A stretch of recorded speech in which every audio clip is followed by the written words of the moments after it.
मित्रांनो, आपण सध्या आहोत नाशिक जिल्ह्यातील निफाड तालुक्यातील पिंपळगाव बसवंत या ठिकाणी. आणि या ठिकाणी मित्रांनो, आज 22 मे रोजी भव्य दिव्य असं युवा हिंद केसरी मैदान संपन्न होत आहे. आणि आपल्याला या ठिकाणी मोहिल शेठ धुमाळ यांनी बोलवून घेतलेले, जिथं बकासूर निवारायला आहेत या ठिकाणी.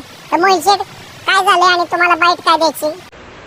काल आपला जे सुसगावमध्ये जिथं गोठा आहे तो 1987 पासून तिथं आपला गोठा आहे. तिथं आपली सगळी जनावरं आहे नाही का. आणि काही मागं आता थोड्या दिवसापासून काही लोक नाही का ताब्यासाठी नोटीस पाठवायला लागलेत, नाही का गोठा पाडला जाईन असं केलं जाईन. आणि आत्ता बकासूर इकडं आलाय फळायला आणि तिथं भरपूर नाही का लोक परत नाही JCB गोठा पाडण्यासाठी गेलेला आहे. तर इथून आता बकासूर भरून चाललेला आहे घरी. तर जेवढे बकासूर फॅन असतील आपल्या जवळचे, जेवढं लवकरात लवकर जेवढं होईल तेवढं गोठ्यावरती पोचा एवढीच इच्छा आहे.